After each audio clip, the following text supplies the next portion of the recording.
You're watching BCTV. We're all about Branford.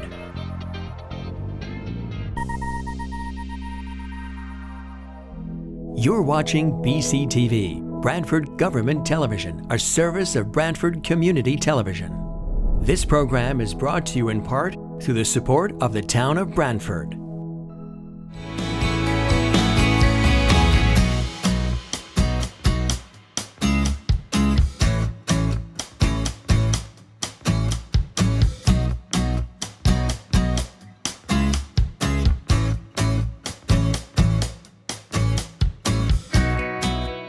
We'll call this meeting of the Branford Planning and Zoning Commission to order. It is Thursday, May 1st, 2025 at 7 p.m.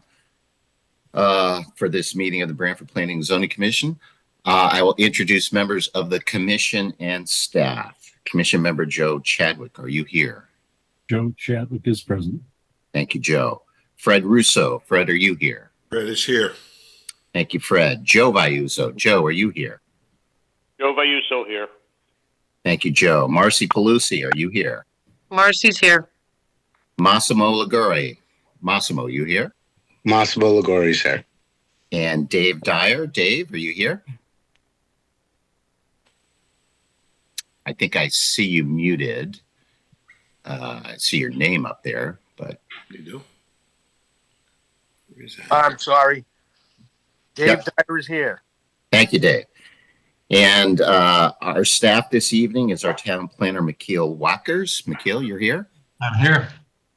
Our assistant helping us out still, planning consultant, John Guskowski. John, are you here? I'm here, Mr. Chairman. Our zoning enforcement officer, Jane Ellis. Jane, are you here? Yes, I am.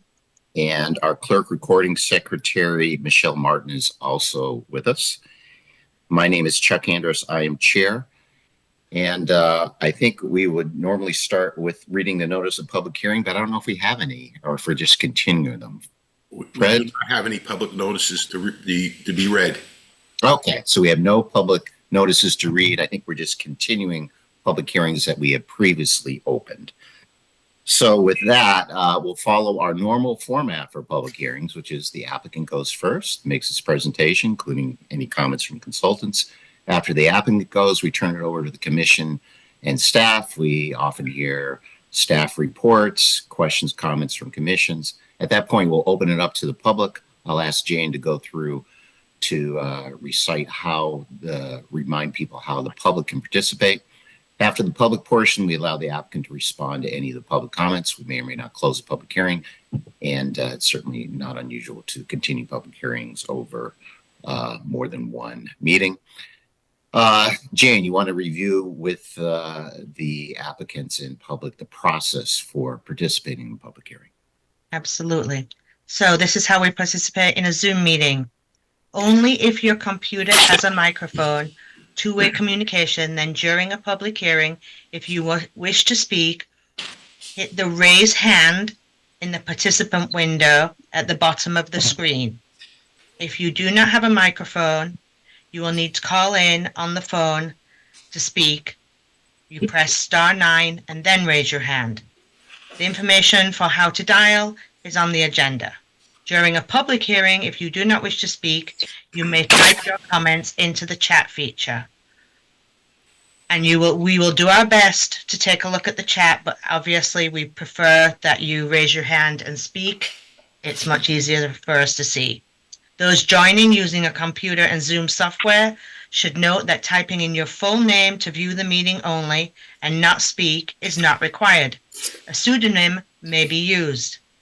Again, though, if you wish to speak, you need to give your name according to the Public Act 22-3. All instructions are on the agenda if you require more information. Thank you. Chuck Andrus, chair. We're also supposed to state our name before we speak because some people may be listening by phone and that's helpful. So thank you, Jane. So with that, we'll start our public hearing items, continuations of public hearings. Item number 1 is Kim McCabe and Charles Watts, applicant owners, 38 Howard Avenue. And I understand we received a request to continue this public hearing matter to our second meeting in June. The letter states that there is a mediation scheduled on June 11th. So perhaps that might narrow some of the issues. I do see Ms. Shansky here below. She's probably here on a later application, but that is Ms. Shansky. That's correct. Did I get that right? Good evening, Mr. Chairman. That was correct. Okay.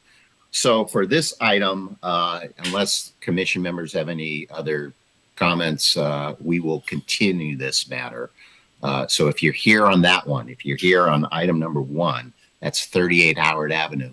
We're going to continue this matter to our second meeting in June, which is June 19th. So have some comments on that, then we'll hear you on that time. So with that one, we'll move now to items number 2 and 3. This is the Mariners Landing LLC, 52, 54, 56, 58, and 60 Maple Street.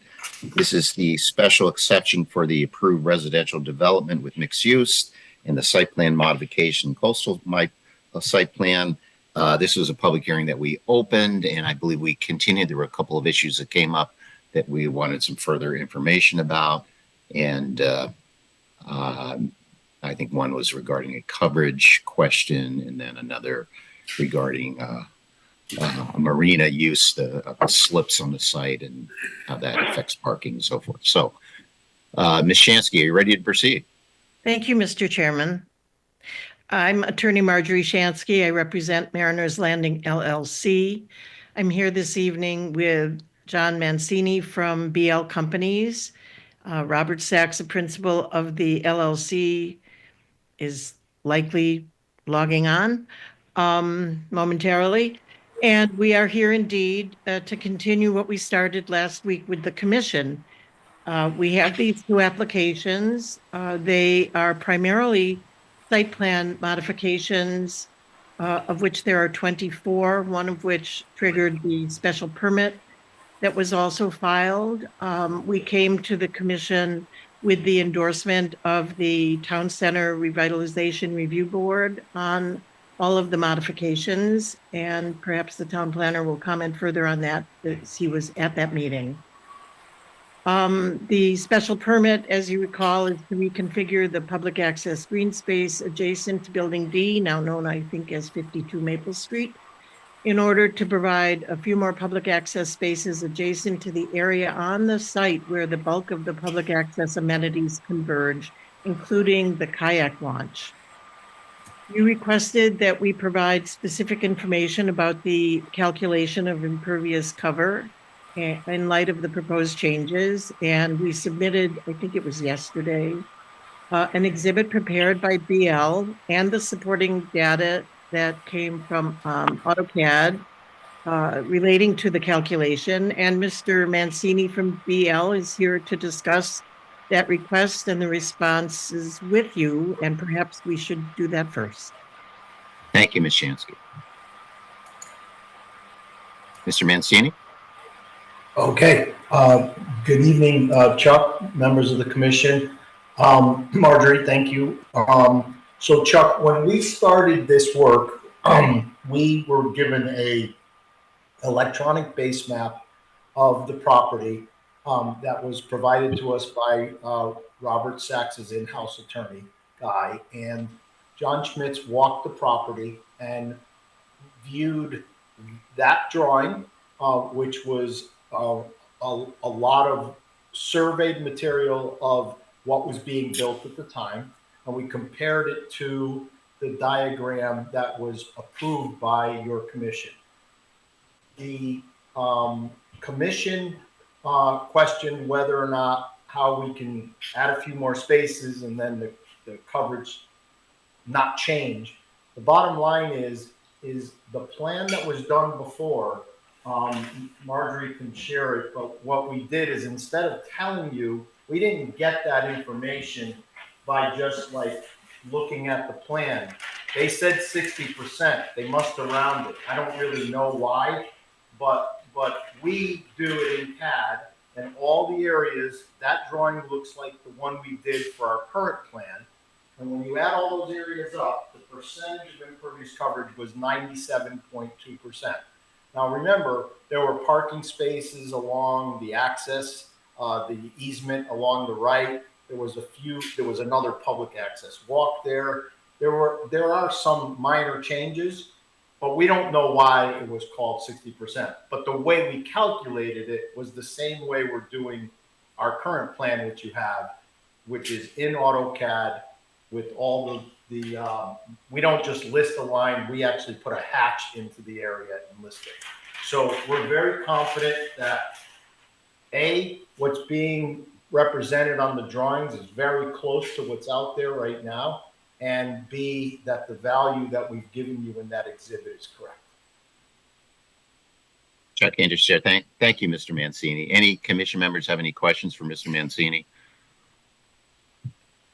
Okay, we appreciate that. It's just interesting that a prior engineer said it was at 60, but it sounds like you've done a thorough review and you're confident in your numbers.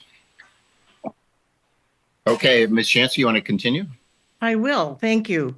So the second issue relates to the public access elements, specifically the dock and the boat slips, and I guess some operational details. And as I wrote in the written response that was submitted, and as I said last week, the slips that are accessory to Mariner's Landing and that comprise a significant element of public access will be managed by Mariner's Landing LLC, which maintains and will continue to maintain an office at Building B, which is, I think, 56 Maple Street. And they will manage the operation of the marina going forward. There was Ms. Nicoletti who had some questions about that management.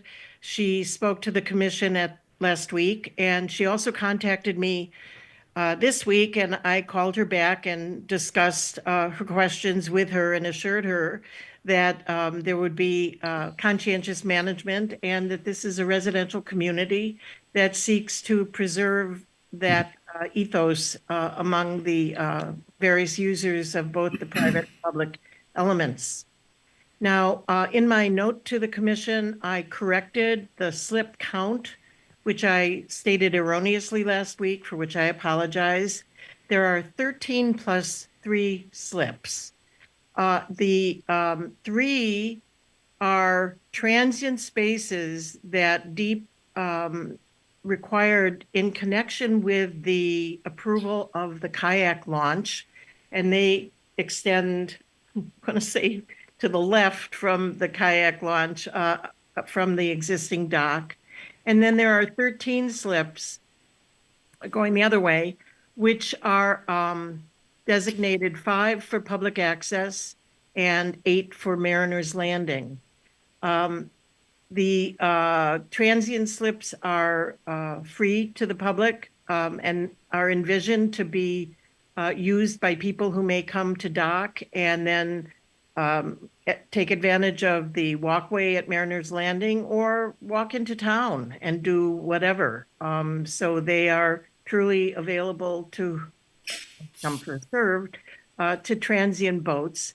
And then the 5 public access that are designated public access are rental, and they require 5 parking spaces, which are present among the 245 spaces that were previously approved and that comprise Mariner's Landing. And we went out and conducted a specific parking space survey to verify the number that are on site, and it is the 245 that were the approved number by the commission.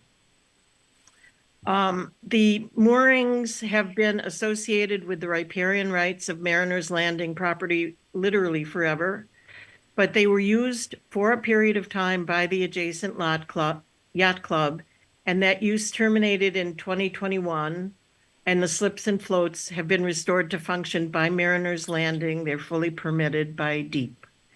And that's the information I have for you, Mr. Chairman, and you may have other questions. Sure. Thank you, Ms. Chansky. My question, it sounds like a great, public, contributing to public access component, sounds like 3 of them are that you mentioned and are good and it helps with the kayak. It sounds like good things. It was my questions are more technical. I just don't remember you've described this as a marina. I don't remember approving this as a marina. You know, in the 2020s. So I'm wondering, is this a change of use? I mean, that's not that I don't like it, but I just don't ever remember this being included in the description, even though it may be part of the use. And the way you described it, it sounds like some of the slips would be, you know, accessory to the dwellings. Others are, you know, fulfill the public access component, all that good things. But that was sort of the technical thing. Does this come within the approved use? And maybe part of it is, well, it's beyond your jurisdiction because it is actually in the water, and that's exclusive deep. I get that. But I didn't, there's a landward component, particularly the parking. And you said that there's 5 within the 245, but did the 245 include the marina? Because kind of the first time I'm hearing about that. That was sort of my question. And then the related was, I mean, this is an addition of parking that you want to do. So I was thinking, okay, well, maybe part of that, what the added parking you want to add here was to accommodate that. I wasn't clear this because you kind of threw me those were my questions at least. So, yeah. Pardon me, I didn't mean to step on you. I understand. Yes. And, Yes. and I want to first emphasize that the manner in which DEEP looks at this is that it's 50-50 public access and Mariners Landing access. And while the Mariners Landing slips are for people who live at Mariners Landing, there is some interpretation that they're members of the public too, because they're certainly not owners. But in any case, it's from DEEP's perspective a 50-50 split. With respect to the convergent or the fact that we have sort of conveniently or auspiciously or by coincidence come here looking for some additional parking spaces had nothing to do specifically with the appearance of the restoration of the slips. It had to do with and has to do with trying to get parking at the area most convenient, most conducive for the public to access the water uses, which I suppose includes the slips, but also includes that kayak launch for people who just come down for the day with their kayak and want to get into the river. So beyond that, on the Schedule A of the addendum or of the PDD that is approved, it is a use permitted in the Anchor Reef PDD, including Mariners Landing. It is listed as item P10 with a reference to section 4.8D of the regulations. And I would suggest that it's certainly not a change of use, but it appears as a personification, which is not the right word, but a demonstration of the robustness of the public access engagement that is part of what DEEP really wanted for this site. Thank you, Ms. Chansky. My understanding was that marina was included as a possible use when we did the use table, but I didn't know because you're sort of based off the master plan, I don't remember it ever being referenced before. So, and it sounds like it is new. It sounds like the dock is new. So, well, as I said, the moorings were around since at least the 80s. So we don't think of it as new. We do think of it as restoration. Right. And I guess your guys have taken it over from Indian Neck, right? Correct. Yeah. Right. Okay. Because it belonged to Mariners and Mariners' predecessors. Okay. Yes. It's someone's raising. Is he with Mr. Carlson with your team? Yes. Thank you. I'm Steve Carlson. I don't know if it's appropriate for members of the public just to ask a question now. No, it isn't. I'm sorry. I didn't realize that. That's quite all right. I didn't know if you had finished on that. So No. What we'll do. We'll have a question about this. Thank you. Great. We'll get to you in a moment, Mr. Carlson. I'm sorry. Okay. Let's turn it over to commission members and staff. Are there questions, comments from commission members and staff? First, we'll start with Mr. Wackers and staff, if there are any additions to the staff report. Oh, one thing I forgot to ask is if Attorney Shansky is, there were a couple of additional things. There was a deep letter that came in, Ms. Shansky, and I think they suggested that you modify the flood management plan to address how you'll the portable stuff that are in the flood zone, how that would be removed in the event of a flood. I don't know if you saw that and if that would be okay as a condition for you. I did see it, Mr. Chair. This is Marjorie Shansky. I did see it, Mr. Chairman, and I did look again at the PDB, which includes an emergency evacuation plan, which is directed at the eventuality of flood. In fact, the emergency evacuation plan in its original incarnation exists vis-a-vis actually Anchor Reef when the total landmass was part of its planned community. We provided, in connection with the planned development, an addendum to the emergency evacuation plan, and I'm perfectly, my client is perfectly happy to amend that document to reflect the concern expressed by DEEP. Great. And what about the town center review? I thought they had a couple of comments, but I don't know, maybe Mr. Wackos, but were you okay with what they suggested? Yes, they suggest, one of the ones that I remember, and I apologize, maybe I'm not going to remember all of them. There were just a couple. One is for Right. this new sort of driveway that facilitates access for operation and maintenance and emergency around the site. They wanted it to be some signage to say no through traffic. We're happy to do that. And Mr. Wackers, I'm sorry, I'm not remembering anything else in the moment. Yep. Yeah. So one other condition that they recommended was the screening of the dumpsters with likely landscaping. But they also had a favorable recommendation to the commission about the proposed parking lot configuration that's before you tonight. I think the original submission was a larger parking lot, and this one tonight is a smaller version that the town center review board was in favor of. If I may, thank you very much, Mr. Wackers.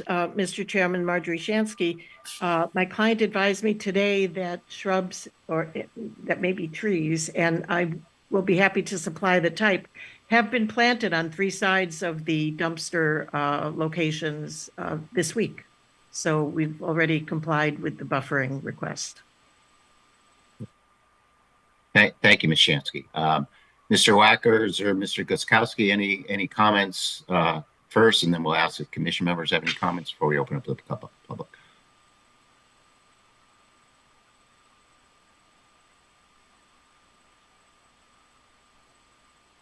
I'll let Nikhil speak first. He had the most recent. Yeah. Okay. No, I think John can review the 5 conditions that he had. I think one of them is being, as part of the presentation tonight. I can read them out, John, if you don't have it in front of you. Okay, I was just about to go digging for it. Yeah, if you want. Okay, I have it then. So the 5 conditions are that all conditions and previous approval should remain in force and effect that may still apply.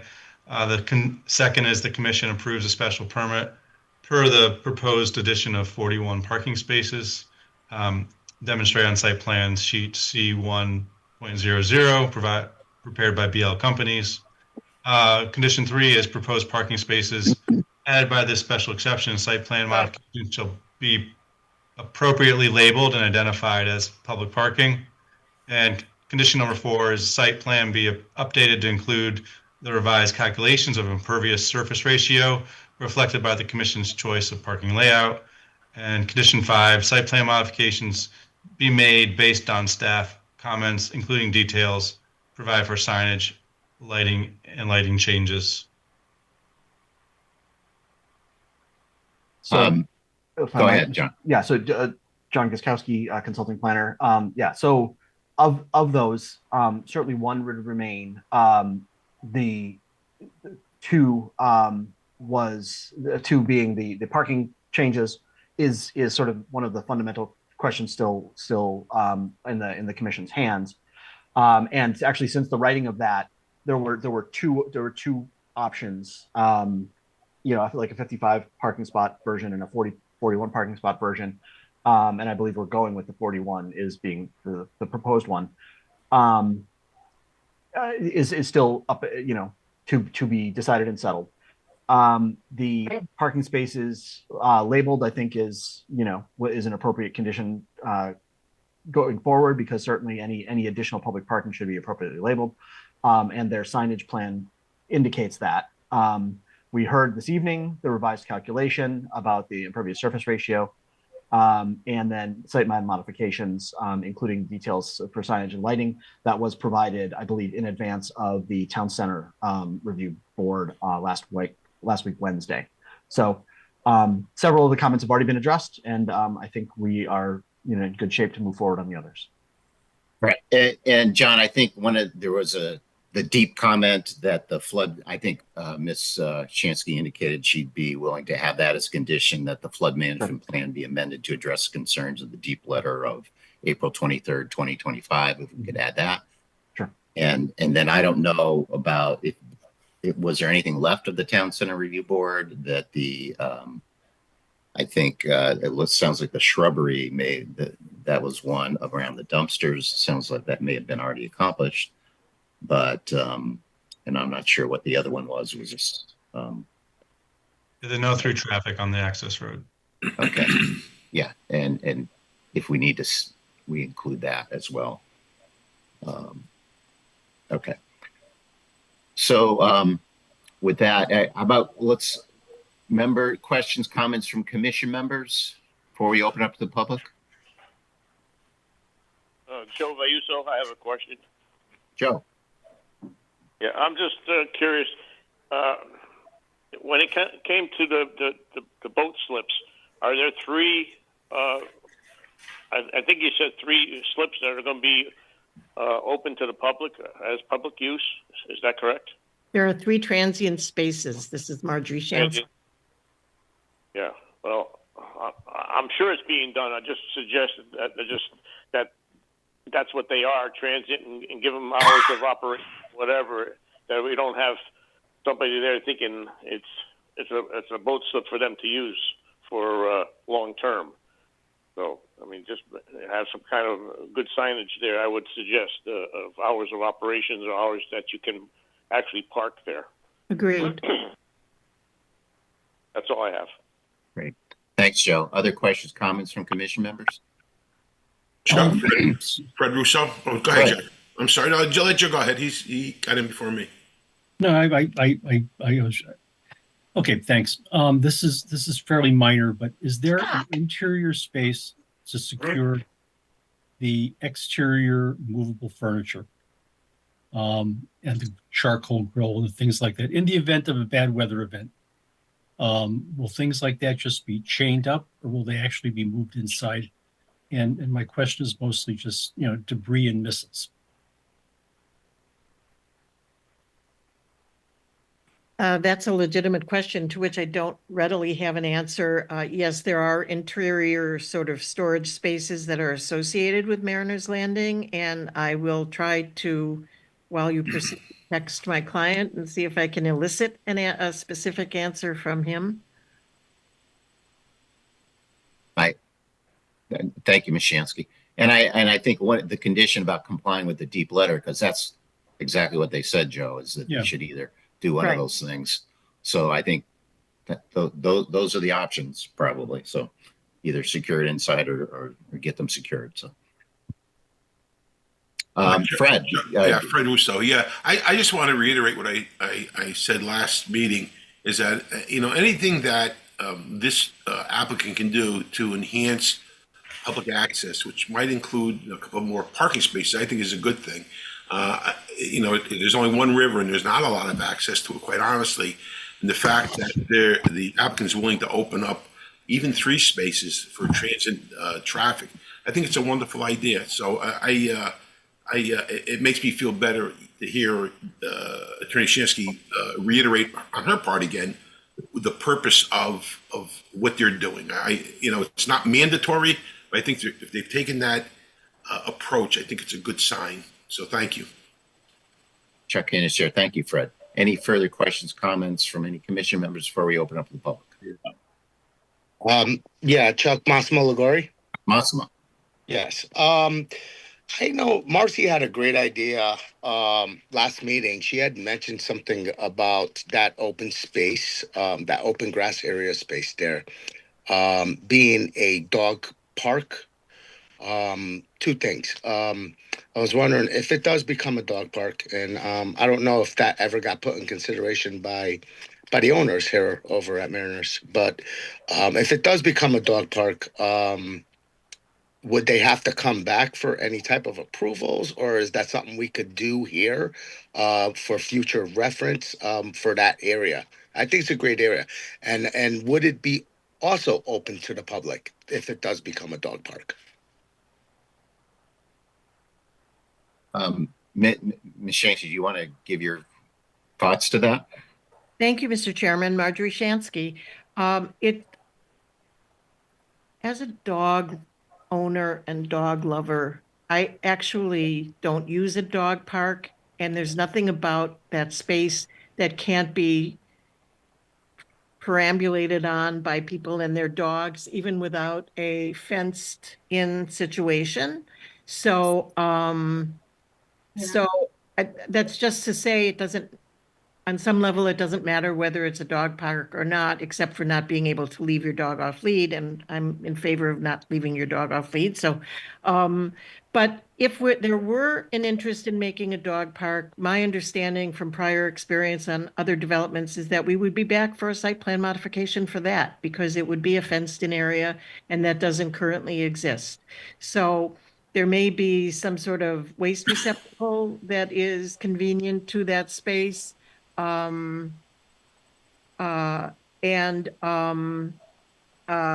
be, they may have an attachment that dispenses with bags to keep the area clean, but it is not here proposed as a dog park. I appreciate the suggestion. I understand people's interest in that, but there's nothing in its natural state that precludes people enjoying it with their dogs.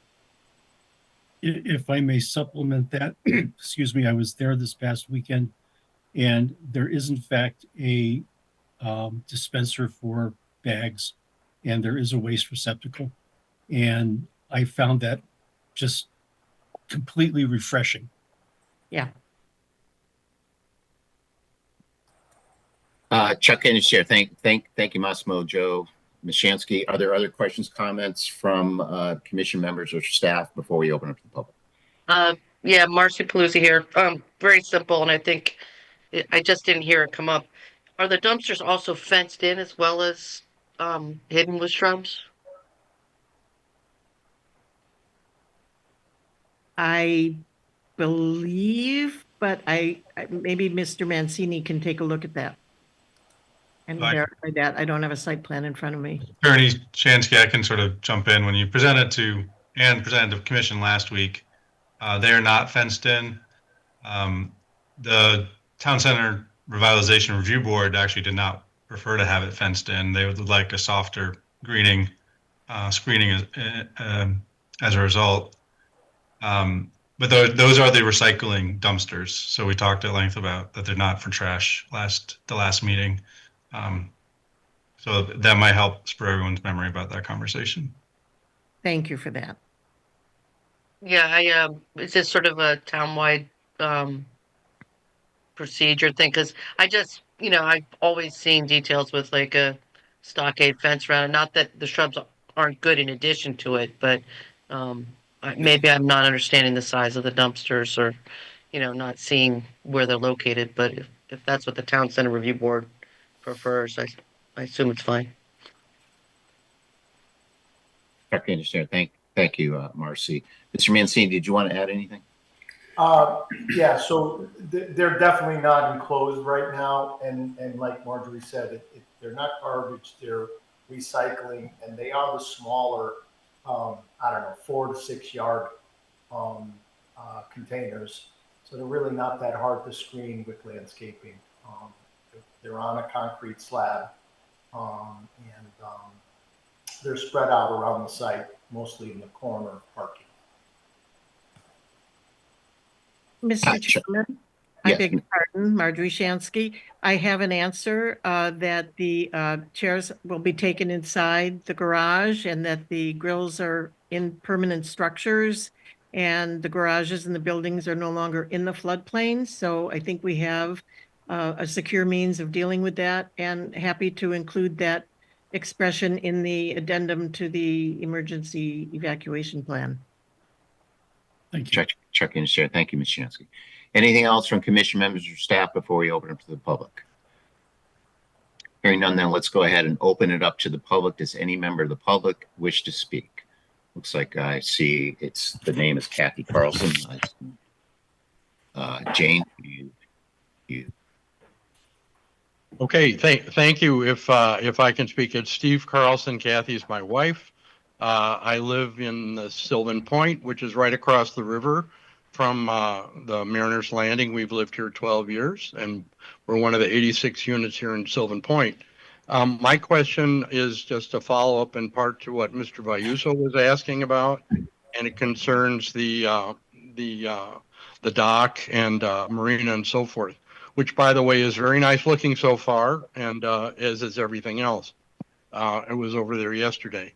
Questions are just two. With respect to the 5 public rental slips, am I correct to assume that that means that they're a seasonal rental or a longer term rental, a month or all summer? Is that what's intended for those? That's my understanding. Okay.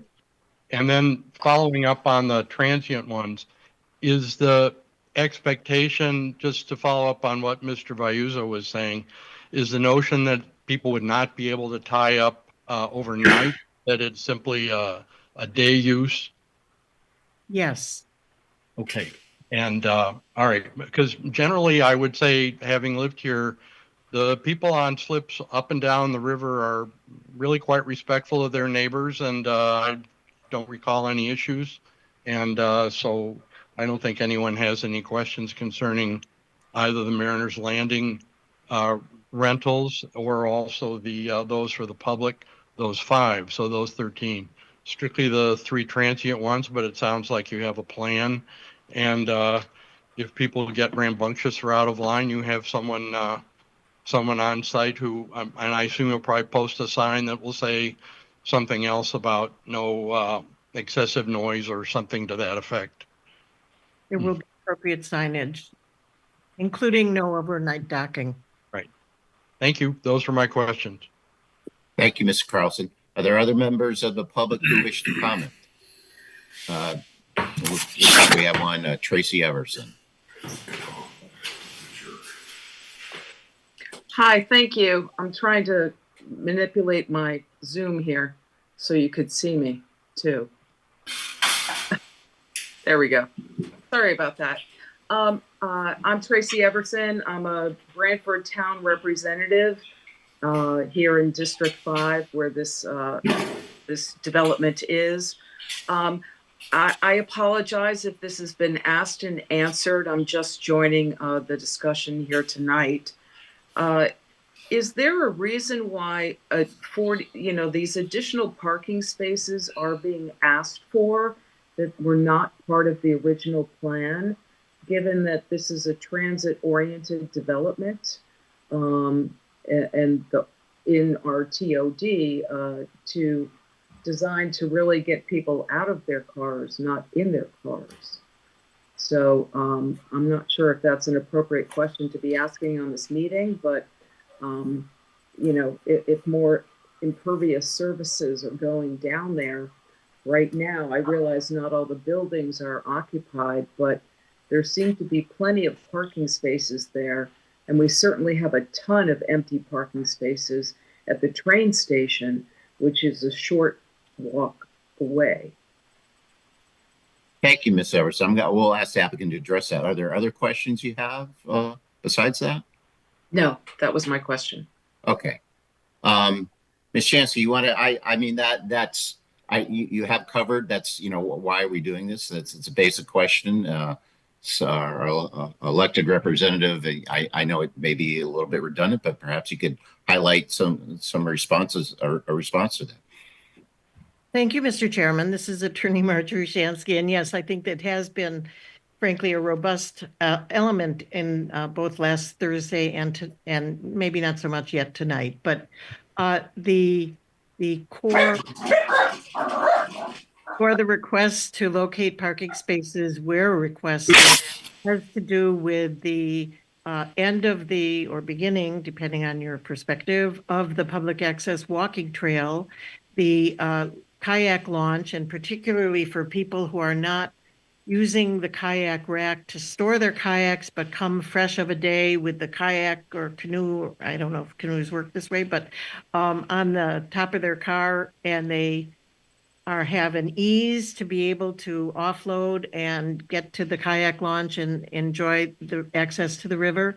And I would say that thanks to Mr. Guskowski's thorough staff report, he even notices in the TOD plan of the city, and certainly of the town rather, and certainly from DEEP's perspective, the success and encouragement of access to the waterfront is to enable people who are not local and who are not arriving on the Shoreline Railroad to get to the place where they can then interface with the waterfront. I am aware of the ardor of DEEP to make the waterfront truly accessible. And while they are appreciative of the elements of our public access plan, this requested additional parking is an element associated with that to ensure its success and ensure its use by the greatest number of people.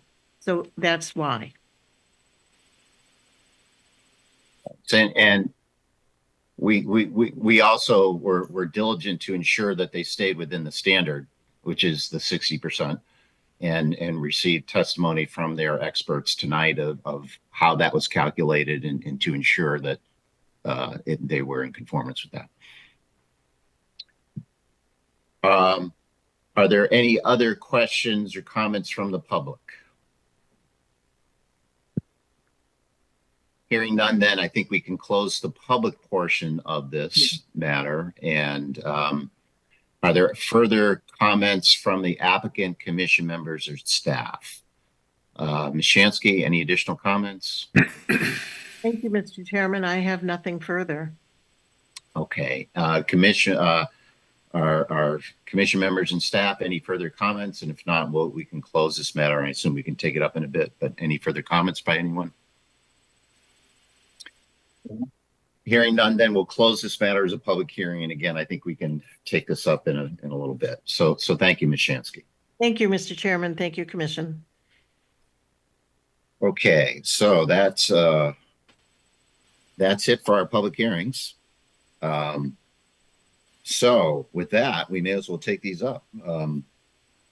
John, I don't know if you're able to pull up your staff report, and so we can look at the proposed findings and conditions.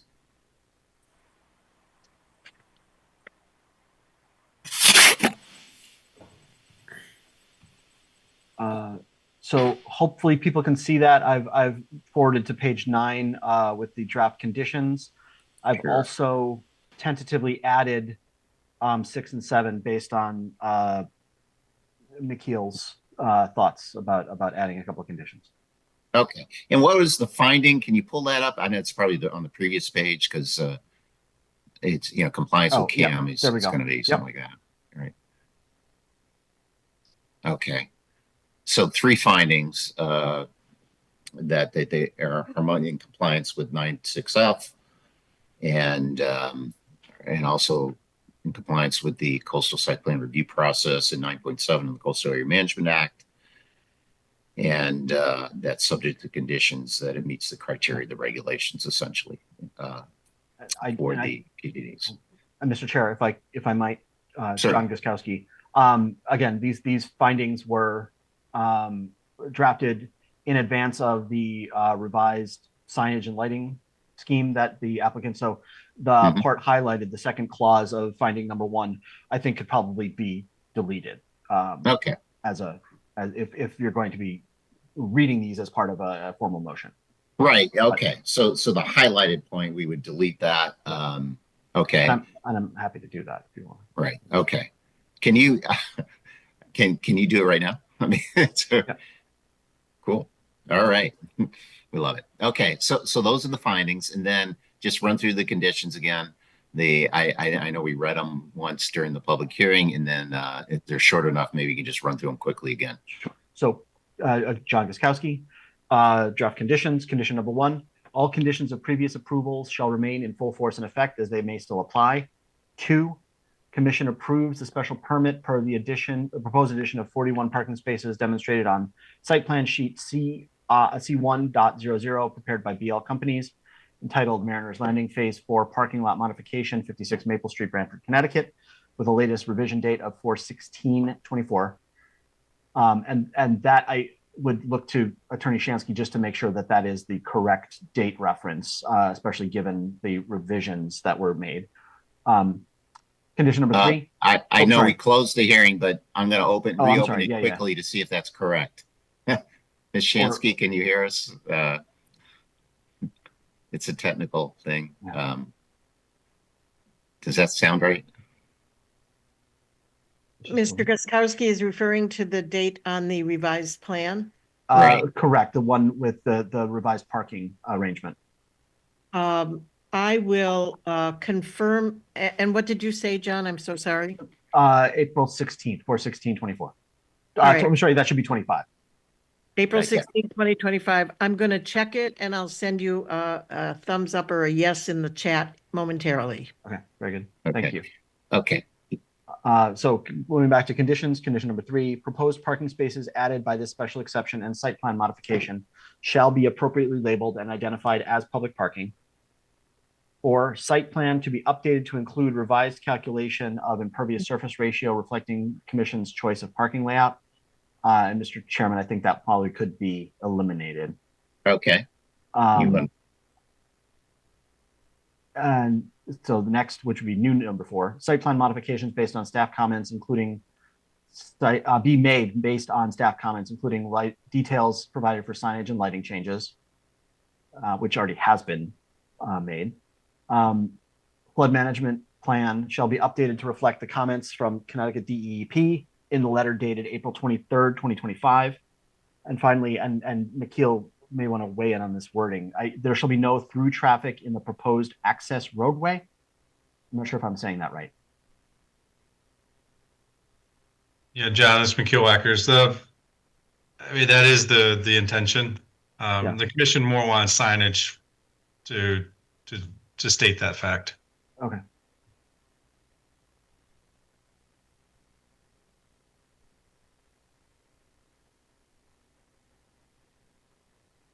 Okay.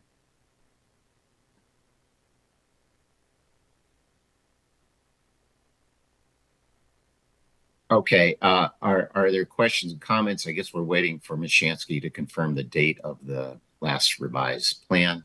But in the meantime, okay, it looks like that is the correct date. So are there any further comments from commission members? I guess it's the voting 5, Joe Chadwick, Fred, Joe Bayuzos, Marcy, and myself. Any comments from those? And if not, does someone make a motion to approve the 2 applications, the special exception? I think we use the same resolution for both. I mean,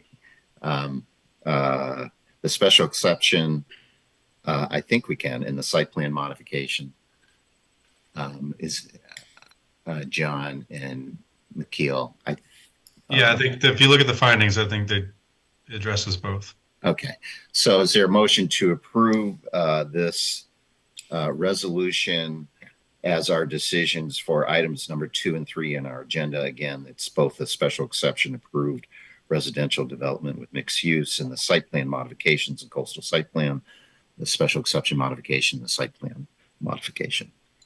So does someone want to move that we adopt the findings and conditions as revised as our as our decision with respect to those. Fred Russo, so moved. So moved by Fred. Is there a second? Chadwick seconds. Second by Joe Chadwick. Any further discussion? All those in favor, Joe Chadwick, Joe Chadwick is in favor. Fred Russo, Fred Russo's in favor. Joe Vayuzo, Joe Vayuso in favor. Marcy, Marcy's in favor.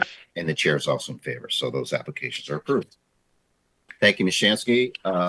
And so we can go on with our agenda here under old business. There's 2 items under old business, and those are both scheduled for public hearing at our next meeting on May 15th. It looks like a special exception for a special for an accessory apartment, as well as a 6.8 grading application. Under new business, it looks like items that have come in. These are that we will, looks like, need to set public hearings for a number. There's an IHOD map amendment, and that's item number 1. And that it's actually item 1 and 2 are in a special exception. That's at 642 Main Street. And then we've got a couple, looks like a 6.8 application for 7th Avenue, and then another 6.8, 2 more 6.8 applications. So we'll schedule those for public hearings coming up probably in June. But we'll work with, I don't know, McKeel, does that sound right? Or yeah. Yeah, June 5th would be June the 5th. meeting day. We'd like them on the agenda. Okay, excellent. Okay, with that, then we'll move on to minutes. Minutes of our April, it says minutes 424. That's actually, yes, that was our last meeting a week ago. I think they were sent out. I don't know if people had a chance to review those, and if so, does someone want to make appropriate motion?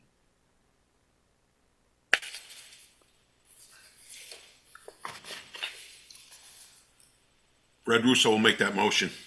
Fred makes a motion to approve the minutes of our April 24th meeting. Is there a second? Chadwick seconds. Seconds by Joe Chadwick. Any further discussion? All in favor? Joe Chadwick? Joe Chadwick is in favor. Fred? Fred's in favor. Joe Vayuso? Joe V in favor. Marcy? Marcy's in favor. And the chair is also in favor. Correspondence. Any correspondence? Yes, there's one correspondence from Robinson Cole representing Cello Partnership, or DBA Verizon Wireless. Is about cell phone towers. Just a notification that there's an application for modification within Branford, but also many other locations around the state. Happy to share that if anyone on the commission wants to see it. Thank you, McKeel. Moving then on to other business, we have planners report. McKeel, what do you got for us? Yeah, sort of 2 things really quickly. Since I've started here, I've been starting to pull together and looking at what the work that the Planning and Zoning Commission has undertaken, especially over the past 5 years. So reviewing numbers of applications, what type of applications have been submitted, pulling all that together into a sort of a zoning audit that I want to share with the commission, most likely starting in the May 15th meeting. But there's a consultation process I want to undertake between now and then. That's going to be the form of a Microsoft Forms survey or questionnaire that I want to share with the commission. I also want to make sure that the commission's aware that I would like to also share this questionnaire with other people in the process, such as staff here in town hall, and then other possible stakeholders, if appropriate. So I just want to alert you that I'll be sending out that questionnaire right after this meeting. So when you see it, I'm happy to answer any questions if in advance. But I also want to just get your sort of okay on sharing this type of questionnaire. It's very high level. It doesn't get too in the weeds, but it does try to give me some sense of where there might be avenues that we need to discuss. Not really looking at prioritization. There is a ranking function in this question, but it's not to say something is more important or less important, but more to understand what is top of mind and what might require a conversation with the commission going down the road. I don't know if there's any questions about that approach before I send it out. And more specifically, is there comfort or discomfort with me sharing that with anyone outside of the commission and city hall? I know you guys haven't seen it. I won't put you on the spot today, but after you see it, if you could email me about if there's someone you think this would be really good to get their point of view on, I would like to know that. But I can communicate that further by email. But I just wanted to make sure you're aware that's coming, and this is sort of the approach I'm taking. I think the consultation will help round out the numbers that I've pulled together, so that I can give you not just a report of sort of a status and an audit, but could help frame what possible avenues the planning work that the commission might need to undertake. So that's my report. Happy to answer any questions. Thanks, Mikhail. Mikhail did send me a draft of what he was proposing this afternoon. I spent all of like 20 seconds looking at it. And it looked fine. I mean, it looks like you're gathering data from interested stakeholders, both commission members and local staff people, about what works, what we may need to work on. All that's great stuff. I mean, that was my impression in any event, but I didn't go through a whole lot in detail. But so if you do have any comments, let them know. But it sounds like a good way. If I was starting a job, that's probably a good way to do it. So, okay. So I will send it out either after this meeting or early tomorrow. So expect that in your email box. Great. Thank you, Mikhail. Anything else? I have nothing else. That's it. Great. John, anything? No, nothing of relevance. I continue to enjoy serving in the transition. Jane and I have met with several applicants on Monday, and these are all going to be resulting in future applications for you guys to be considering over the next couple of months. And I'm just, again, happy to assist in the transition. Great. Thank you, John. Anyone else have anything? If not, then someone will make a motion to adjourn. Fred Russo makes that motion. Motion adjourned by Fred. Is there a second? Chadwick once again seconds. Second by Old Faithful Joe Chadwick. Any further discussion? All those in favor, Joe Chadwick. Joe Chadwick is in favor. Fred Russo. Fred Russo is in favor. Joe Vayuso. Joe Vayuso in favor. Marcy. Marcy's in favor. And the chair is also in favor, so we are adjourned. So thank you, everyone. Night, everyone. Thank you. Good night, everybody. This program was brought to you in part through the support of the Town of Branford. Watch town meetings and other videos on demand at BranfordTV.org.